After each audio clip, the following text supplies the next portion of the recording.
So hello everyone, good morning सभी को। उम्मीद करता हूँ मेरी वॉइस प्रॉपर आ रही होगी। एक बार कंफर्म करिएगा सभी लोग।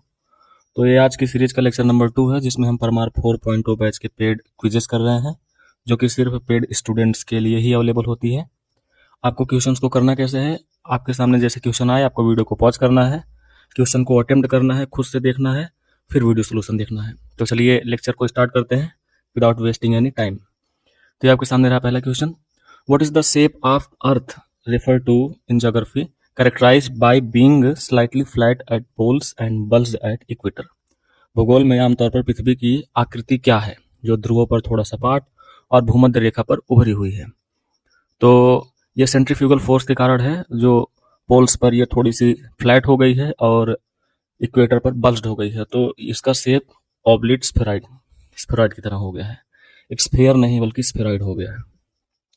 Second question, what is the specific angular distance longitudinal of the prime meridian, also known as the Greenwich meridian? प्रधान मध्याह्न ग्रीनविच मध्याह्न की विशिष्ट कोणीय दूरी देशांतर क्या है?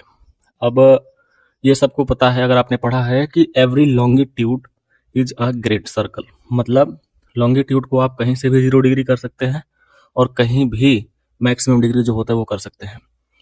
वो मैक्सिमम डिग्री क्या होता है वो आप आगे देखेंगे, वो 360 होता है। तो ये शुरू कहाँ से किया गया? लंदन से, क्योंकि उस समय ब्रिटेन का दबदबा था, तो उन्होंने लंदन के ग्रीनविच शहर से 0 डिग्री देशांतर मान लिया। What is the primary cause of the occurrence of tide, the periodic rise and fall of ocean water level? ज्वार, समुद्र के जल स्तर में आवधिक वृद्धि और गिरावट की घटना का प्राथमिक कारण क्या है? तो यहाँ पे प्राइमरी कॉज पूछा है। अगर यहाँ पे प्राइमरी कॉज ना होता और साथ में ये ग्रेविटेशनल पुल ऑफ मून ना होता, तो we will refer centrifugal force, क्योंकि ये भी मेन रोल निभाता है टाइड्स को आने में। लेकिन यहाँ पे जो प्राइमरी पूछा है तो प्राइमरी हो जाएगा ग्रेविटेशनल पुल ऑफ मून। सन का भी होता है बट प्राइमरी मून का ही होता है। How many total degrees of longitudes are used to divide the earth? अभी हमने पीछे बताया कि कितने डिग्री होते हैं, तो 180 degree west and 180 degree east, तो दोनों मिला के हो जाएगा 360 degree. Which date makes the occurrence of aphelion, the point when earth is farthest from the sun in its orbit? कौन सी तिथि अपसौर की घटना को चिन्हित करती है? और बिंदु, वह बिंदु जब पृथ्वी अपनी कक्षा से सूर्य से सबसे दूर होती है। तो यहाँ पे एक चीज देखने वाली बात यह है कि हम लोग इंडिया में रहते हैं, और इंडिया में होता क्या है कि जब पृथ्वी सूर्य से दूर होती है, मतलब जब एपीहिलियन होता है, तो उस समय हमारे यहाँ गर्मी पड़ती है, जो कि पड़ना चाहिए ठंडी, क्योंकि नजदीक होना चाहिए, लेकिन उल्टा होता है। तो सूर्य सबसे दूर हमारे यहाँ कब होगा? जब गर्मी पड़ेगी, मतलब जून जुलाई के महीने में। और सबसे दूर कब होगा? मतलब नवंबर दिसंबर महीने में। तो यहाँ पे हो जाएगा 4 जुलाई। The earth rotates on its axis from which direction? इसका सिंपल सा समझने का लॉजिक ये है कि अगर आप सड़क पर जा रहे हैं और कोई पोल है आपके सामने, मतलब आप जिस तरफ जा रहे हो उधर एक पोल है, तो आपको पोल किस दिशा में आता हुआ दिखाई देगा? अगर आप ईस्ट टू वेस्ट जा रहे हैं तो पोल आपको किस दिशा में आता हुआ दिखाई देगा? West to east. तो वैसे ही सन आपको किधर जाता हुआ दिखाई देता है? ईस्ट टू वेस्ट, मतलब अर्थ किधर रोटेट कर रही है? West to east. What is the approximate distance between two consecutive lines of latitude? दो लैटिट्यूड मतलब दो अक्षांशों के बीच की अनुमानित दूरी क्या है? That is known to everyone, 111 kilometre. Which line of latitude demarcate the northern extent of torrid zone? यहाँ पे एक चीज देख लीजिएगा, नॉर्दर्न एक्सटेंट पूछा है, मतलब उत्तरी एक्सटेंट का, उत्तरी सीमांकन करती है उत्तरी सीमा का अक्षांश, और अक्षांश रेखा उस क्षेत्र से उत्तरी सीमांकन करती है। कौन से? तो अक्षांश रेखा के साथ कौन सा? तो आपको पता होगा अर्थ 2 हेमिस्फीयर में बटा है, नॉर्दर्न हेमिस्फीयर, सदर्न हेमिस्फीयर, और हर एक हेमिस्फीयर को 3 जोन में डिवाइड किया गया है, torrid zone, temperate zone and frigid zone. तो सबसे नीचे मतलब इक्वेटर और ट्रॉपिक ऑफ कैंसर, जो कि हम बता रहे हैं नॉर्दर्न हेमिस्फीयर का, ट्रॉपिक ऑफ कैंसर और इक्वेटर के बीच में होगा टोरिड जोन, और ट्रॉपिक ऑफ कैंसर और आर्कटिक सर्कल के बीच जो होगा वो होगा आपका temperate zone, and Arctic circle के बियॉन्ड मतलब नॉर्दर्न एक्सट्रीम मतलब पोल्स की तरफ हो जाएगा फ्रिजिड जोन। तो यहाँ पे क्या पूछा है? अच्छा कौन सा देखा? उष्ण, मतलब कि टॉरिड जोन। तो टॉरिड जोन कहाँ पे होता है? सटा हुआ किससे? इक्वेटर से। तो यहाँ पे वो पूछा हुआ है नॉर्दर्न, तो हो जाएगा क्या? Tropic of cancer, Capricorn southern में होगा। The movement of earth around the sun is an elliptical orbit is called, मतलब एक अंडाकार कक्षा में सूर्य की परिक्रमा क्या कहलाती है? परिक्रमा जब हमने बोल दिया तो परिक्रमा क्या होता है? परिक्रमा, रिवोल्यूशन, रोटेशन अपने अक्ष पे होता है। In which specific alignment of earth moon and sun does a lunar eclipse happen. मतलब चंद्र ग्रहण किस विशिष्ट मतलब संरेखण में लगता है। तो आपको पता है कि सन एक जगह स्टैटिक है। अगर इक्लिप्स में देखें तो वैसे तो सन तो घूमता है, but here we consider the sun is exist at one point, मतलब कि एक जगह पे कांस्टेंट है। तो घूमता कौन है? Earth and moon. तो अर्थ या तो बीच में आएगी या तो मून बीच में आएगी। अब यहाँ पे क्या पूछा है? लूनर एक्लिप्स, मतलब मून नहीं दिख रहा है, मून पे लाइट नहीं पड़ रहा है, तो उसके बीच में कौन आ गई है? पृथ्वी। मतलब सूर्य के बीच में, सूर्य और चंद्रमा के बीच में पृथ्वी आ जाएगी। यहाँ पे earth comes between sun and moon. What is the precise duration of earth revolution around the sun as mentioned in documents. मतलब जैसा कि दस्तावेजों में उल्लेख किया गया है, सूर्य के चारों ओर पृथ्वी की परिक्रमा की सटीक अवधि क्या है।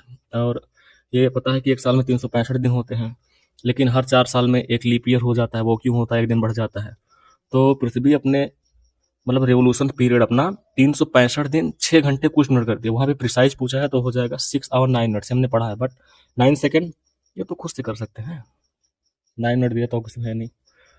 The equatorial radius of earth 6378 kilometre is greater than the polar radius 6357 kilometre. This difference is primarily due to, ये है सेंट्रीफ्यूगल के कारण, क्योंकि पृथ्वी अपने इक्वेटर पर बल्ज्ड है, थोड़ा सा फूली हुई है और वहाँ पे पोल्स पर चपटी हुई है। तो ये तो साफ सी बात है कि सेंटर से अगर हम देखेंगे तो जो इक्वेटोरियल रेडियस होगी वो मैक्सिमम होगी पोल्स की अपेक्षा में। तो यहाँ पे हो जाएगा भूमध्य रेखा पर अधिक केंद्र परासरण बल, मतलब कि centrifugal force. The Indian standard time IST is ahead of Greenwich mean time, मतलब GMT से भारतीय मानक समय रेखा कितना आगे है? तो लगभग 82.5 डिग्री आगे है, और 1 डिग्री 4 मिनट, तो 82.5 डिग्री लगभग 5.5 घंटे, तो 5 hours and 30 minutes। The geographical grid has first the line that east to west around the globe to mark latitude, सही है, लैटिट्यूड ईस्ट टू वेस्ट ज़्यादा है। Line that's run north to south from north, sorry, runs north to south from north pole to south pole indicate longitude. ऊपर से नीचे मतलब दक्षिण से उत्तर जो जाता है उसको लॉन्गिट्यूड कहते हैं, मतलब देशांतर। यहाँ पे both will be the right. What is the value of earth axial inclination with respect to perpendicular to the orbital plane. यहाँ पे परपेंडिकुलर पूछा है, रेस्पेक्ट में परपेंडिकुलर के। अगर यहाँ पे वर्टिकल के रेस्पेक्ट, सॉरी हॉरिजॉन्टल के रेस्पेक्ट में पूछा होता तो यहाँ पे 66.5 होता, बट यहाँ पे इंक्लिनेशन पूछा है axial perpendicular, respect to perpendicular, तो ये होगा 23.5 degree. Which of the following describe the geographical extent of the frigid zone in southern hemisphere? हमने पढ़ा पीछे कि पृथ्वी को 2 भागों में बांटा गया, बाकी 3 भागों में बांटा गया हर एक हेमिस्फीयर को। यहाँ पे फ्रिजिड जोन इन सदर्न पूछा है, फ्रिजिड जोन इन सदर्न पूछा है मतलब अंटार्कटिक सर्कल के बियॉन्ड होगा। यहाँ पे बियॉन्ड द अंटार्कटिक सर्कल मतलब कि 66.5 डिग्री साउथ। नेक्स्ट, विच की event of earth movement around the sun result in the change of season. मतलब सूर्य के चारों ओर पृथ्वी की गति की कौन सी प्रमुख घटना ऋतुओं में परिवर्तन का कारण बनती है? हमें पता है कि पृथ्वी जब अर्थ के चारों ओर घूमती है तो पूरा साल बदल जाता है, मौसम चेंज होता है, गर्मी आती है, ठंडी आती है, बारिश आ जाती है, बसंत आ जाता है। ये सब ये होता क्यों है? तो अगर पृथ्वी अपने अक्ष पर झुकी न होती, जो 23.5 डिग्री झुकी, अगर वो झुकी न होती तो क्या होता कि पूरा केवल साल बदलता, हर जगह मौसम सेम रहता, या तो गर्मी रहती या तो ठंडी रहती। But inclination, due to inclination of earth axis, tilt of earth axis, हमारे यहाँ ठंडी भी पड़ती है, गर्मी पड़ती है। जब पृथ्वी पर सूर्य की फुल लाइट मतलब डायरेक्ट लाइट पड़ती है तो गर्मी पड़ती है, जब डायरेक्ट लाइट नहीं पड़ती है तो ठंडी पड़ती है। यहाँ पे earth revolution and the tilt of its axis. The distance between two longitude is maximum at equator. What is the maximum distance? Latitude का यहाँ पे पूछा है, मैक्सिमम होता है इक्वेटर पे। ये पता है कि जो लॉन्गिट्यूड होते हैं मैक्सिमम होते हैं इक्वेटर पे, और जो मिनिमम होते हैं मतलब जीरो पोल्स पे होते हैं, क्योंकि वहाँ पे जाके मिल जाते हैं। तो ये हो जाएगा, बीच में मैक्सिमम दूरी होती है 111.3 किलोमीटर, और जैसे जैसे हम पोल्स की तरफ बढ़ेंगे ये दूरी अपने आप बीच में घटती जाएगी। Which of the following country is not listed as the nation through which the prime meridian 0 degree longitude passes. निम्नलिखित में से किस देश को उस राष्ट्र के रूप में सूचीबद्ध नहीं किया गया है जिसके माध्यम से प्रधान मध्याह्न रेखा यानी 0 डिग्री देशांतर गुजरती है? तो इसका एक फॉर्मूला था, BSF game in Togo kingdom, B से बुर्किना फासो, एस से स्पेन, एफ से फ्रांस। गेम से घाना हो जाएगा, एम से माली हो जाएगा, टोगो ही हो जाएगा, इसके बाद यहाँ पे जी से घाना, जी से घाना, ए से अल्जीरिया, मा से माली, और टोगो खुद ही है किंगडम का, यूनाइटेड किंगडम। तो यहाँ पे स्पेन भी है, अल्जीरिया भी है, माली भी है, बट नाइजीरिया इसमें नहीं है। या नीचे आप देख भी सकते हैं कौन है कौन नहीं है। During which position relative to earth orbit does the phenomena of super moon occur. Super moon कब होता है? सुपर मून मतलब सुपर देखें, सुपरमैन, क्या जिसमें ज्यादा ताकत होती है, जो ज्यादा बड़ा दिखाई दे। तो सुपर मून कब होगा? जब सन जो अर्थ से वो है मून है, जब बड़ा दिखाई दे। और ऐसा कब होगा? जब वह पृथ्वी के काफी ज्यादा नजदीक होगा। तो यहाँ पे क्या है, when the moon's orbit is farthest from the, ये तो बिल्कुल उल्टा हो जाएगा, बहुत छोटा हो जाएगा, माइक्रोमून हो जाएगा। When the moon's orbit is closest to earth during full moon and new moon. हाँ, फुल मून मतलब पूर्णिमा और अमावस्या के दौरान चंद्रमा का पृथ्वी की कक्षा के सबसे निकट होना, that is super moon. Which statement is correct concerning the comparison of earth rotational speed at different geographical location. विभिन्न भौगोलिक स्थानों पर पृथ्वी की घूर्णन गति की तुलना में संबंध में कौन सा कथन सही है? यहाँ पे polar speed is greater then equatorial speed, नहीं, वहाँ तो लगभग बहुत मिनिमम होगा। Equatorial speed is greater then polar speed, यही सही होगा। यूनिफॉर्म भी नहीं होती है और लगातार इंक्रीज नहीं होती है, तो इक्वेटोरियल पे बहुत ज्यादा होती है इसकी स्पीड, उसी के कारण तो अर्थ बल्ज हो गई है। The equinox is characterize by which of the following condition. विषु की विशेषता निम्नलिखित में से किस स्थिति से होती है? अगर हमने वैसे एसएससी की तैयारी अगर आप कर रहे हैं, बियॉन्ड रेलवे एसएससी की तैयारी कर रहे हैं, तो आपको पता होगा इक्विनॉक्स किसे कहते हैं, जब day and night both time period is same. तो यहाँ पे हो जाएगा the north pole is maximum tilted toward the sun, the southern hemisphere experience summer solstice, नहीं। Neither the poles is tilted toward the sun, हाँ, ऐसा कब होगा? जब कोई पोल सन की तरफ टिल्ट नहीं होगा, मतलब हर तरफ सूर्य की समान समय तक लाइट पड़ेगी, समान समय तक वहां पे लाइट मिलेगा, तो मतलब कि न ज्यादा बड़ा, मतलब समान दिन और समान रात होगी। तो यहाँ पे हो जाएगा neither the poles tilted toward the sun. Why are the lines of longitude considered great circle, whereas the equator is only one of latitude that is a great circle? सभी देशांतर रेखाओं को महावृत्त क्यों माना जाता है, जबकि भूमध्य रेखा ही एकमात्र अक्षांश रेखा है जो महावृत्त है? तो ये तो हमको पता है कि only equator is a great circle in all equators, मतलब सभी इक्वेटर तो है नहीं, क्योंकि वो सब ऊपर जाते जाते धीरे धीरे छोटी हो जाती है। एंड पीछे जैसे कि हमने देखा, every longitude is a great circle, क्योंकि सब पोल से पास करती है, क्योंकि सभी जाकर पोल से मिलते हैं। जबकि लैटिट्यूड में होता क्या है, वो एक दूसरे के पैरेलल होते हैं, कभी एक दूसरे को काटती नहीं है, बट लॉन्गिट्यूड पोल्स पे एक दूसरे को काटती हैं। तो यहाँ पे ऑप्शन पढ़ते हैं, because longitude runs from east to west, नहीं, बिल्कुल नहीं होगा, लॉन्गिट्यूड नॉर्थ टू ईस्ट वो साउथ होता है। Because longitude is smallest possible circle, नहीं, लॉन्गिट्यूड बिगेस्ट पॉसिबल सर्कल है।